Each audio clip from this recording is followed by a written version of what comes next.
שלא ייגמר לעולם העול והים רשרוש של המים ברק השמיים תפילת האדם,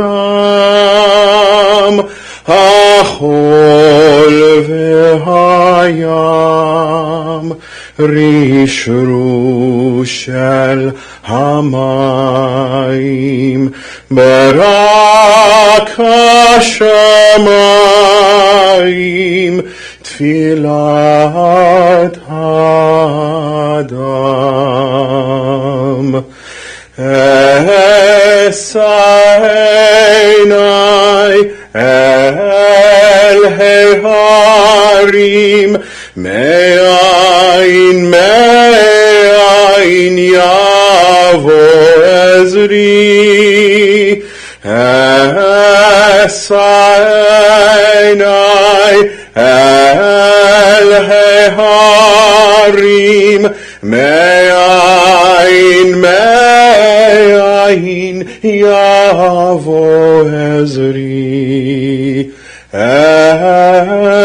עזרי מעם אדוני, עושה שמים וארץ. עזרי מעם אדוני, עושה שמים וארץ.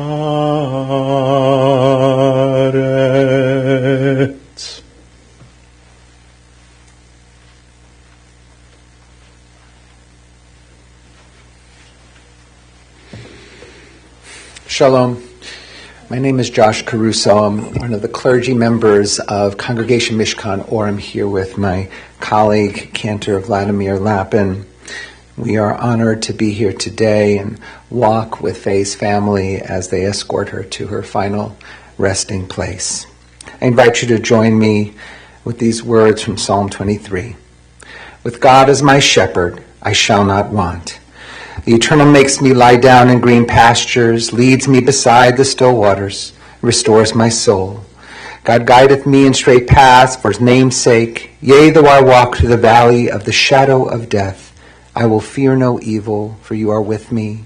Your rod and your staff, they comfort me. You prepare a table before me in the presence of my enemies. You have anointed my head with oil. My cup overflows.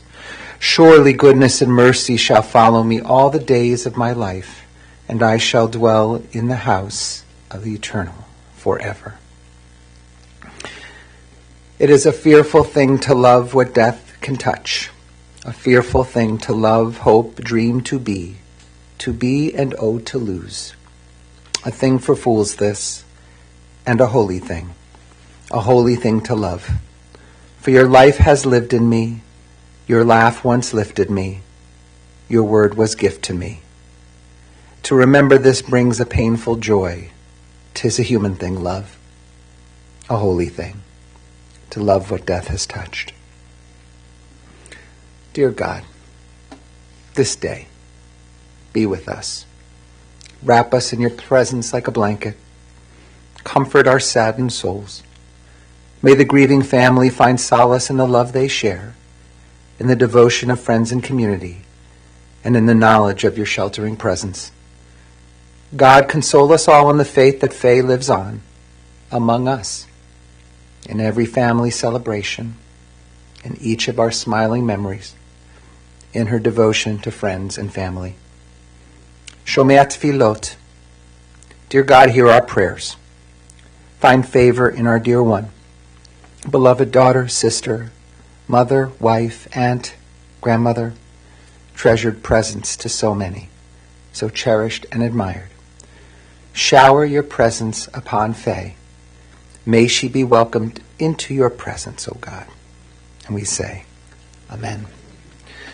At this time, family members would like to share some reflections and memories.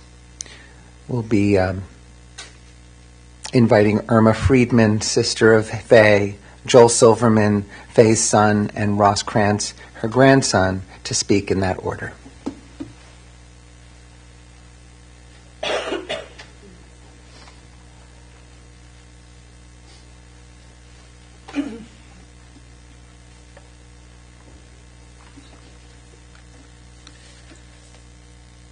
My sister Fay was so much more than a sibling.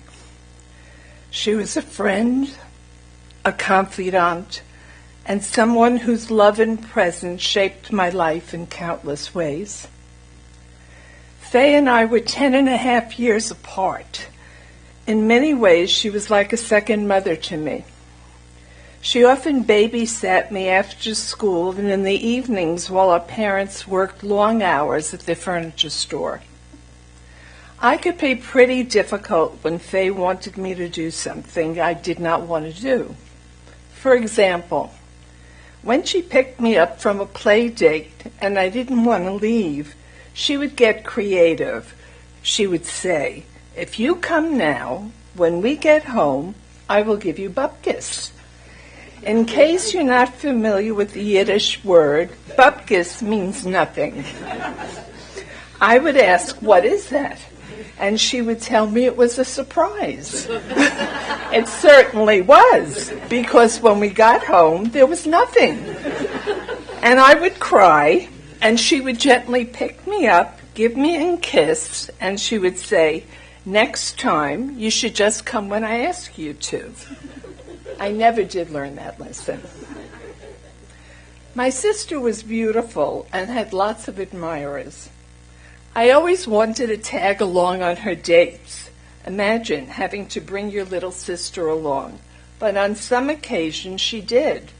She really had no choice because her parents were working and there was no babysitter. I loved those evenings. Her dates were always kind to me and made me feel special. I was 15 when Fay got married. She got dressed in a wedding gown in our apartment, and all of my girlfriends came to see her before the ceremony. She was beautiful, and her future husband, Al, was very handsome. You could see how much they loved each other. To this day, my friends still talk about how beautiful she was and how special that day was. After they were married, things came full circle. I became the designated babysitter for Michelle and Joel when they were very young.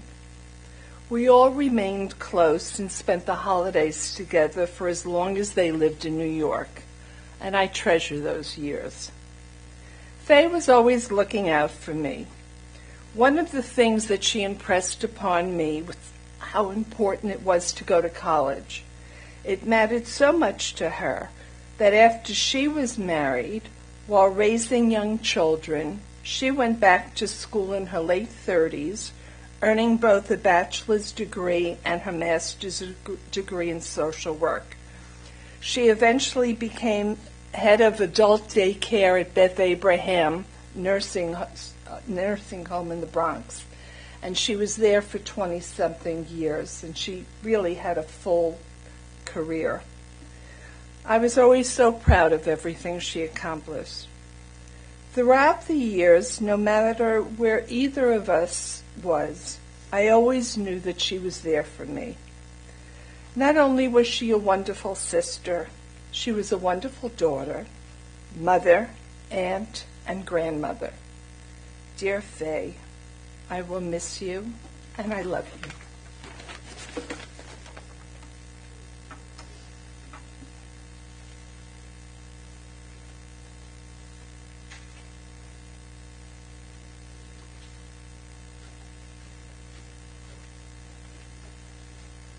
We modernize. I go with the full notes.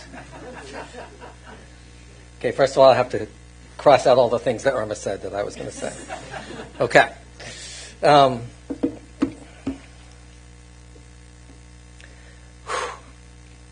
Mom always had our backs. Could always go to her with a problem. She always had our back. I learned this lesson very early in life. In second grade, I came back from my first few days of school and told her I was being picked on by Mrs. Kessler. She knocked my elbows off the table and had me sit in the corner for something I don't remember. Mom listened to my story.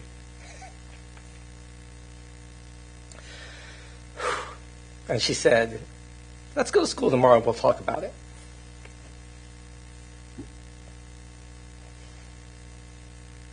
I'm not sure what happened in the principal's office that day. All I know is that next day I was in Mrs. Hannefeld's class.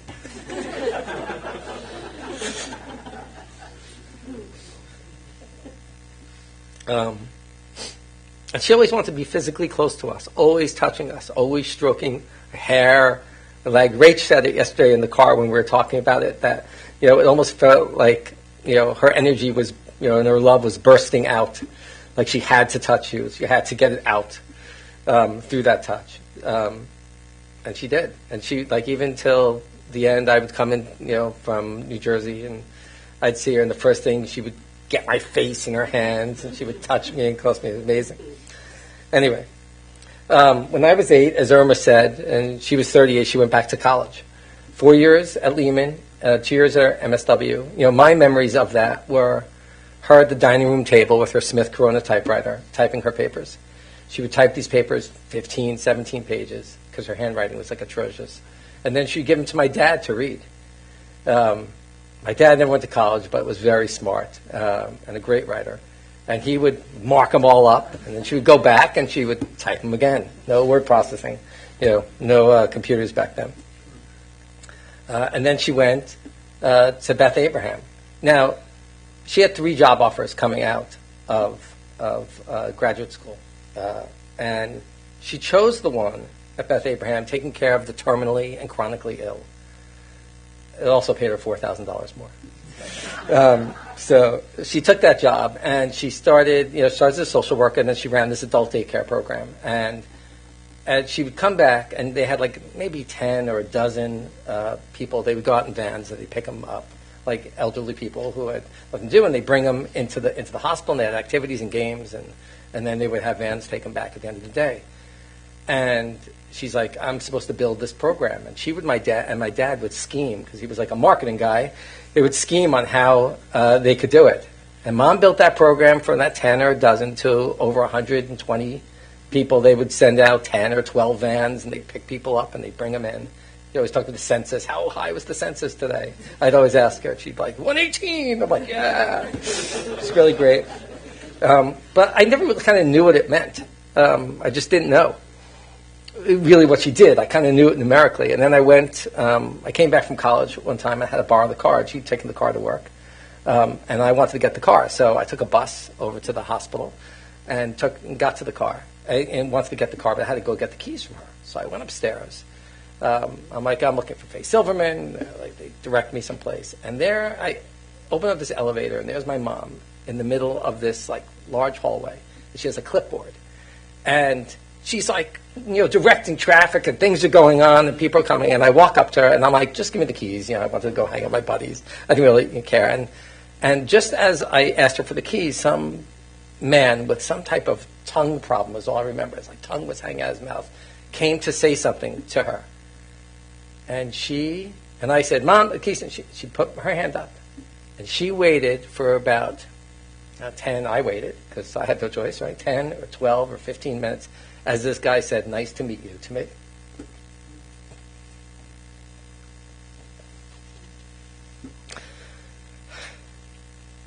It always stuck with me, because she let him keep his dignity, and she was always present and understanding of who others were and what they were going through at that time.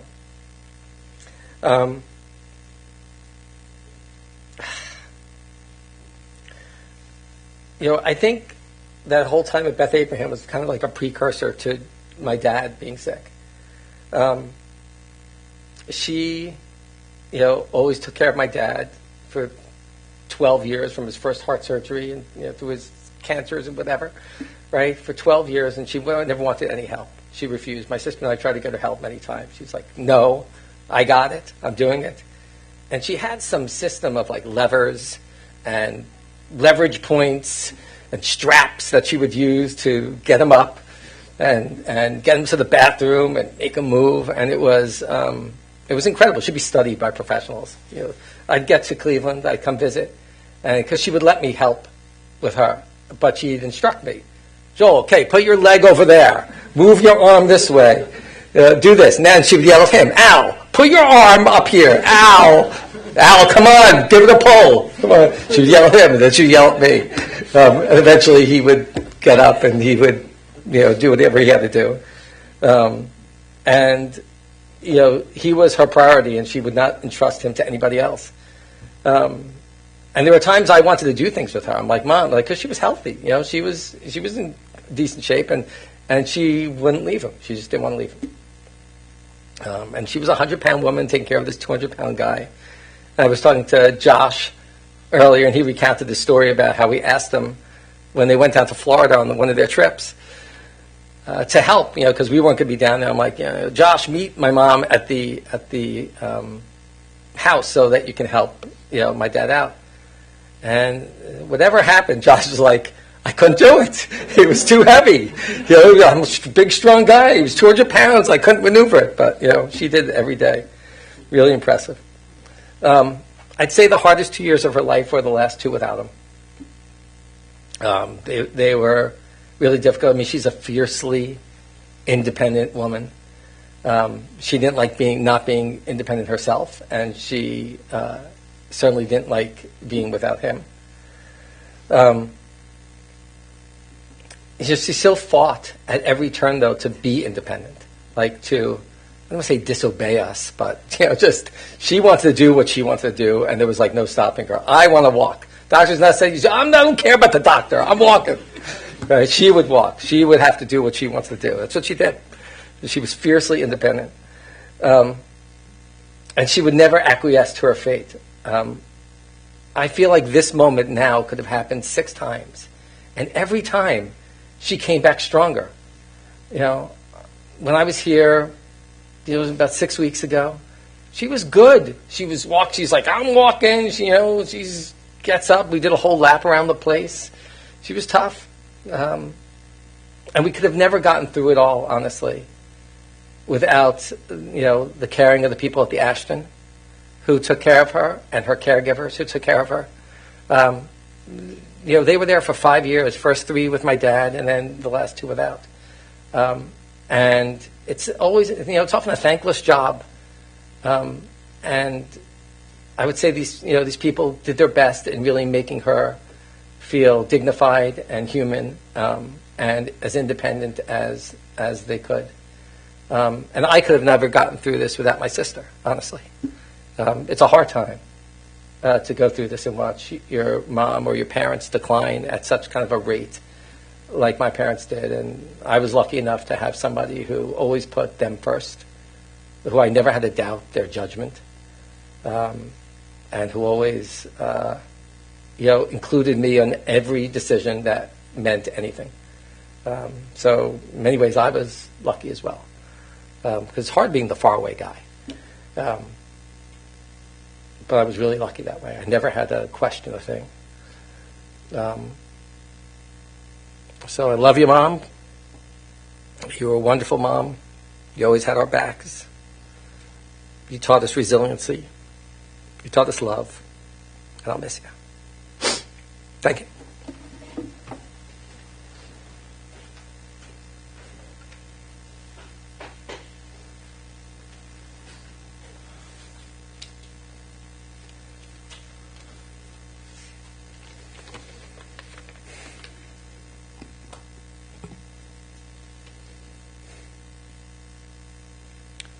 I just want to start by saying that I loved Grandma so much.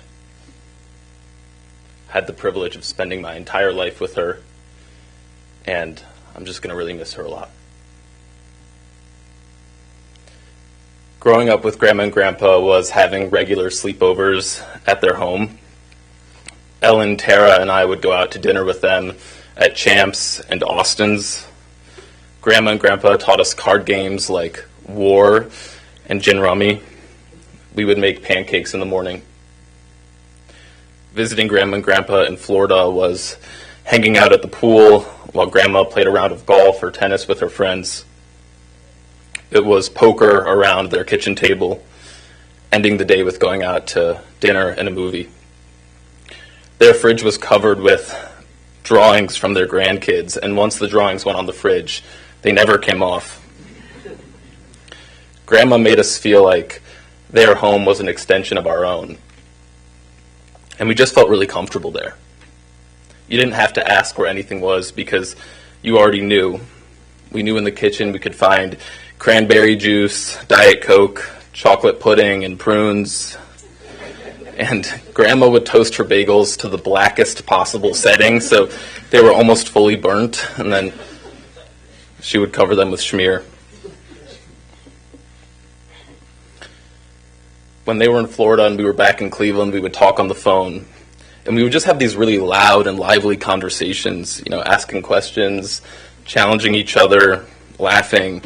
And it's those great moments of just talking that just kind of feel like what life's all about. And that's what we would do together. There is so much music that we associate with Grandma and Grandpa. They loved music.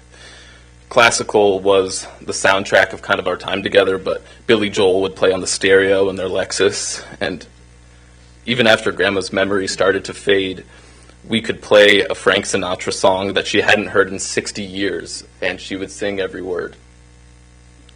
Because Grandma was a New Yorker through and through. Her love of Derek Jeter and the Yankees never wavered, and after she moved to Cleveland, her leather jackets, Ralph Lauren, dark lipstick, and just really sharp sense of style stood out in the best ways. She was strong, both physically and in attitude. You kind of always knew where you stood with her. She would call Tara Miss Corrector when she wanted to speak without getting interrupted. And she had a distinctive New York accent. Her vocabulary was interspersed with all these different Yiddish words we would all pick up. I remember her saying "gutin' you" a lot. It means "dear God" or "oh God," and she would say it after you sneezed really loudly or stubbed your toe or made a big noise, "gutin' you." When she wasn't communicating as much over the last couple of years, saying it to her would make her laugh. She had such a distinctive and contagious laugh. Making her laugh felt like an accomplishment, even more so when she would call you a riot. When I think of Grandma, I think of holding hands with her and lots of kisses. We drove from Cleveland to Thanksgiving at Nikki and Fred's home in Bethesda when Grandma was 90. She held my hand almost the entire car ride. If she was next to you, she just didn't let it go. Grandma loved freely. Her love wasn't possessive. It didn't come with a price. It was unconditional. We could see it in the love her and Grandpa shared. They were a team. And they told each other all the time how much they loved and valued one another. They did the same for us. Our other grandmother, Yaya, who didn't grow up saying "I love you," told Ellen that she learned to express love out loud by following the example Grandma and Grandpa set. Grandma admired and respected our dad. We knew this because she made it a point to tell us so. Every year for his birthday, she could always be counted on to get him a blue button-up work shirt from Nordstrom. And in the last years of her life, we watched our mom become a fierce advocate for Grandma and her needs. In doing so, Mom followed the example that Grandma herself set in her care of Grandpa Al. And that care and devotion is the foundation upon which our family is built. That is what unconditional love looks like. Grandma told us with her words and showed us with her actions. Her legacy is love.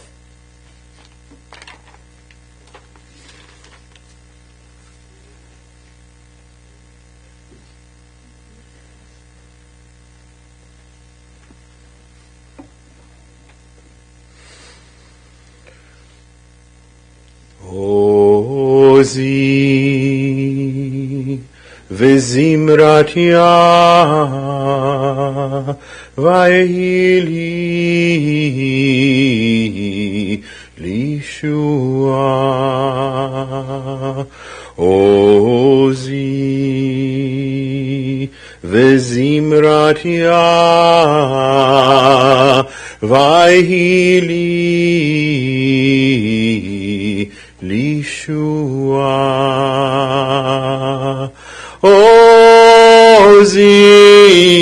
עוזי וזמרתיה ויהי לי לישועה. עוזי וזמרתיה ויהי לי לישועה.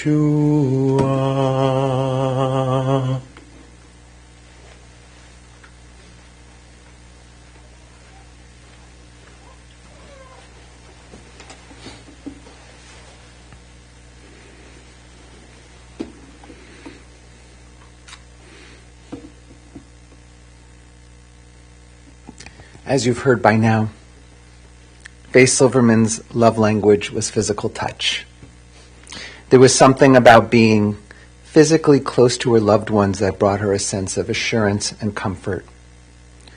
She demonstrated this love language with her sister Irma, her husband Alvin, may his memory be a blessing, with her children Michelle and Joel, and with her grandchildren Ellen, Tara, Ross, Jessica, Rachel, Benny, and of course her nephew Josh. When any of them were around, she placed her hand on them, and a contented feeling of love and connection swelled. Fay would often say, "Give me your face," which was code for "I want a kiss."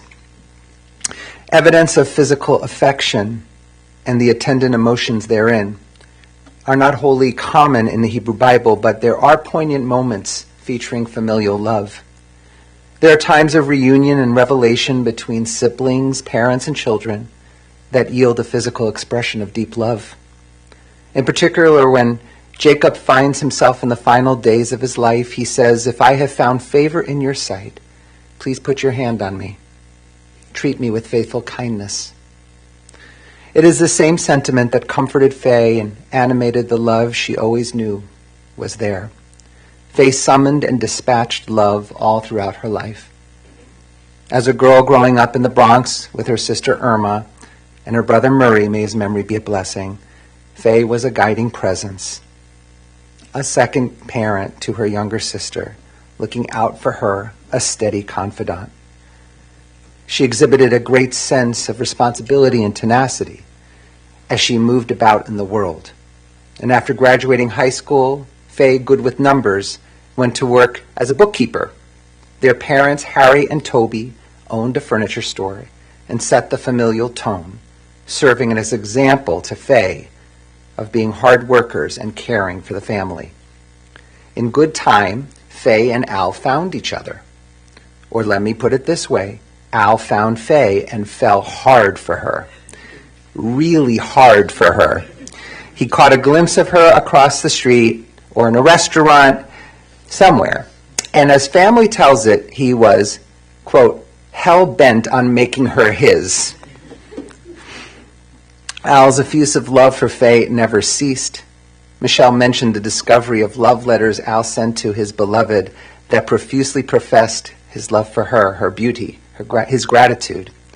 And as they grew older, the grandkids witnessed this love and their physical closeness. Al was even known to say out loud to his grandchildren, "Isn't your grandma a hottie?"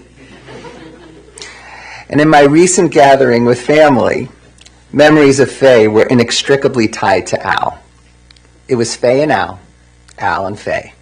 They were consummate partners, advocating for each other, encouraging one another.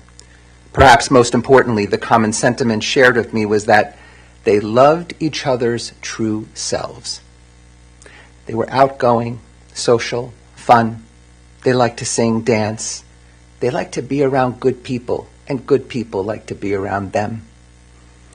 As her parents aged, Fay took up the mantle of providing holiday meals, hosting family for Hanukkah, Passover, and other occasions. The grandkids talked about the joy they felt visiting Grandma and Grandpa, or also known as Aunt Fay and Uncle Al. Their home was filled with music, holidays, holiday fun, family photos everywhere. Preparing food in her small kitchen, there was a flurry of activity with family moving in and out as she cooked, and she never minded one bit. It was all part of the family experience. The grandchildren knew they were loved. They felt understood. Fay would ask questions about their lives and in turn would share their joys and hardships. They were cool grandparents, sometimes sporting leather jackets and unabashedly sharing their affections with one another. Ellen, Tara, and Ross also appreciated how much their paternal and maternal grandparents enjoyed each other's company. Fay, Al, Byron, and Joan shared a beautiful camaraderie, traveling together on their own as if that were a common thing amongst Makatanim. And the grandkids always loved visiting Fay and Al in Florida. They played tennis and golf, went to lots of movies, and most importantly, Al and Fay would repeatedly introduce the kids to their many friends, proudly showing them off again and again. Benny remembers witnessing Fay and Al's beautiful regard for one another. Josh, a nephew, always appreciated his Aunt Fay's deep interest in his life. Ellen remembers playing tennis with Fay and getting compliments on her game. "You're a player." Jess remembers her grandma always asking her questions about life and engaging deeply in conversation. Rachel remembers how it was important for her grandma to sit as close to her as possible. Her hands on her legs, a marker of the love and closeness that was such a feature of Fay's affections. And in fact, it didn't matter if she hadn't seen the kids in 1 hour or 1 year. Each time together was greeted with, "Show me your face," so they could shower one another with kisses once again. And growing up, Michelle and Joel always felt their parents' love and advocacy. Fay went to bat for them when they needed, as Joel mentioned, and that parental devotion remained throughout their lives. No matter how old Michelle and Joel got, they could always count on her for anything. Education was of great importance to Fay. It was evidenced to her kids when she pursued and received her bachelor's and master's degree in social work when Michelle and Joel were still in elementary school, a personal dream for Fay. They saw firsthand how a woman of her time could excel and achieve just like any man could. And Al was encouraging the Fay's aspirations all along, never threatened. She then practiced her social work at Beth Abraham Hospital, as was mentioned, for 2 decades plus. And when Nancy, Joel's wife, acquired her MBA, Fay was over the moon with pride, celebrating the achievement. That pride was magnified as her grandchildren all attended fantastic colleges in pursuit of their own growth. She was their consummate cheerleader, and she saw them as individuals. Every relationship was different and authentic. Tara shared some reflections that exemplify that. She shared the following. Grandma was social and loved being with people. When we went to see her friends in her Florida community, she was immediately surrounded by 10 different women. At one point, I had to leave Grandma with them to do some work, and all her friends were more than happy to hang out with her. She just wanted to be with people, invite people in. Grandma wasn't afraid to get into it. She used to call me Miss Corrector. On one trip, she couldn't really understand that I was getting driving directions from the phone and kept insisting I was driving the wrong way to everything, that she had lived down there for years, and why wouldn't I listen to her? Should I have just turned right when she told me to? Tara says, probably. But I didn't, because that's what the relationship was. We could argue and disagree about the small things until the cows come home, and it was all love in the end. Tara says, Grandma loved hard and defended who she loved, particularly Grandpa. She was a defender and an advocate, and if she loved you, you felt that down to your bones. That last sentiment was best exemplified by the way in which Fay cared for Al. She was a small woman, as was mentioned. She managed to lift her heavier husband out of the bed when she was in her 80s. She refused to let anyone help her. She would say, "I'm his wife," implying that this was her duty, but it was never a burden. It was a privilege. She really felt it was a privilege and an honor to do this. She believed that this is just what you do. That's just what you do for your partner. It was always a privilege for the clergy team at Congregation Mishkan Or to see Fay at temple when Michelle would bring her there. And it was always fun just seeing the similarities, Michelle, between the two of you in appearance, in conversation, in accent. It was readily apparent to all of us to witness those very same characteristics from mother to daughter. Even in those short exchanges, I could see the deference and respect that you showed for your mom, the bond that you had. We all know that getting older can humble you, but Fay was always surrounded by so much love that bolstered her. That makes the difference. It is the love that Fay showed to her husband that inspired Michelle and Joel to care for their mother. They shared the sacred work of supporting Fay and making sure that she knew they had her back. Only siblings who share in the profound duty of caring for a parent can know the day-to-day. This is truly a sacred bond. And Joel, as you thanked your sister Michelle for everything she did, she thanks you. She made it a point to tell me that you were always there. You would come at the drop of a hat whenever you were needed. She always felt your partnership in taking care of your mom. Returning to the Torah, when Jacob was preparing his family for his passing, Jacob said to Joseph, "I am dying now, but God will be with you." It was our biblical forefathers' acknowledgement of his status, his ability to see a future without his physical presence on the earth. He knew that God's love was everlasting and transcended his days. And in her final moments, Fay was surrounded by love, knowing that Irma, Joel, and Michelle, and her whole family were with her all along. In those final hours, Michelle pulled close to Fay at her request, one final time, in response to that loving charge. "Give me your face." They exchanged those prized kisses once again. Physical touch, so important to Fay. And as Fay took her final breaths, just after Michelle told her how much she is loved, how much she shared her gratitude for all that was gifted to those who knew her,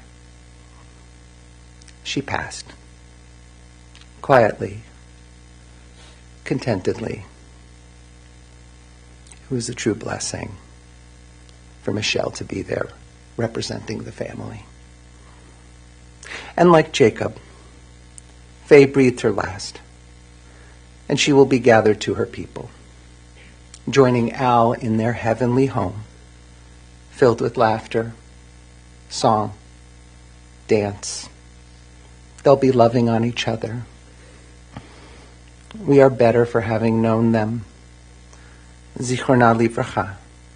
May Fay's memory be an enduring blessing. And we say, Amen.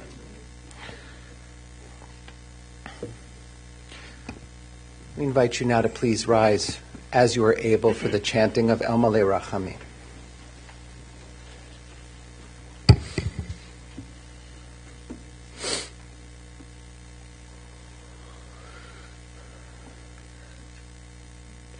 El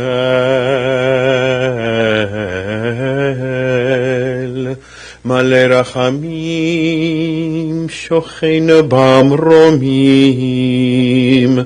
המצא מנוחה נכונה תחת כנפי השכינה עם קדושים וטהורים כזוהר הרקיע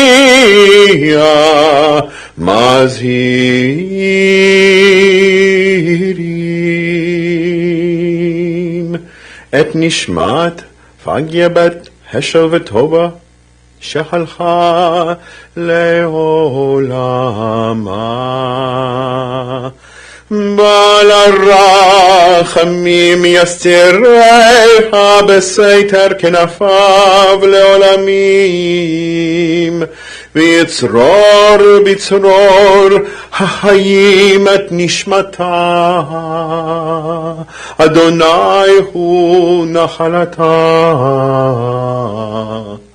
ותנוח בשלום על משכבה, ונאמר Amen.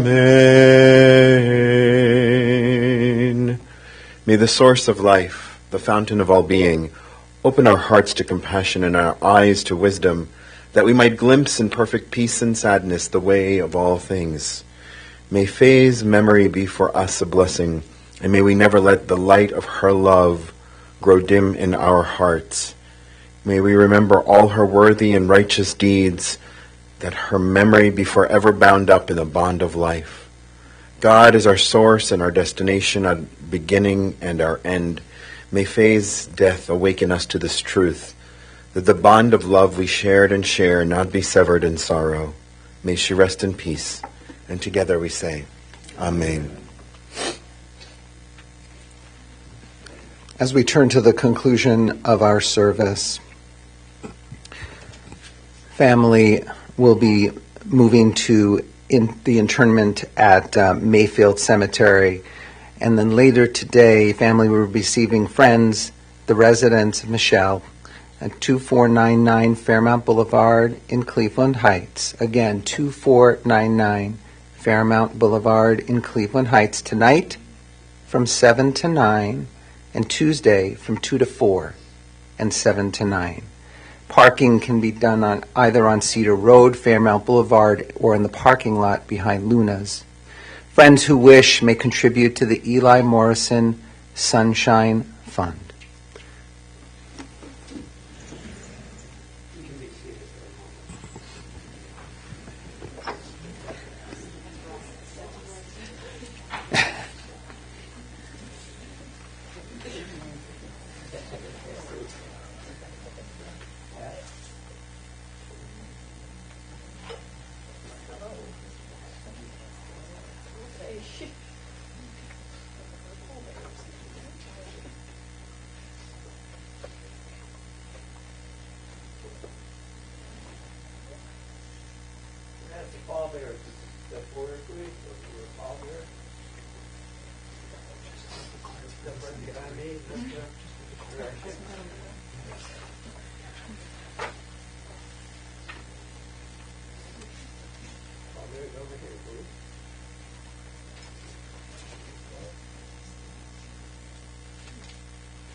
Interment will be at the Mayfield Cemetery. We ask that friends who are going to that interment, please return directly to your cars. You put on your life hazard lights and your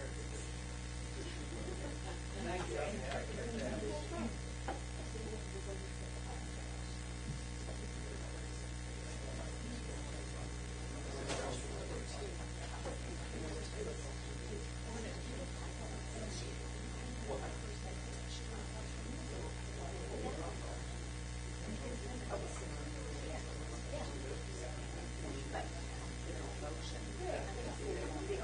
Right on.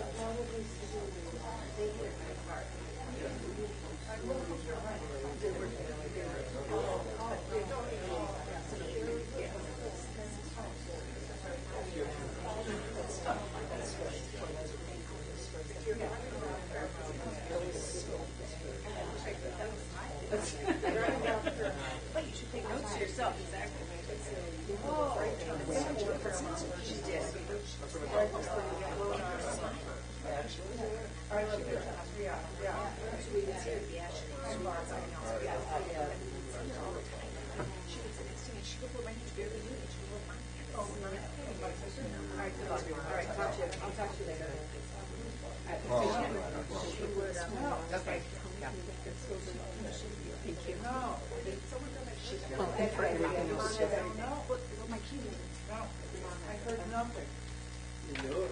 I did not. Did you guys need any help? Somebody else. Yeah.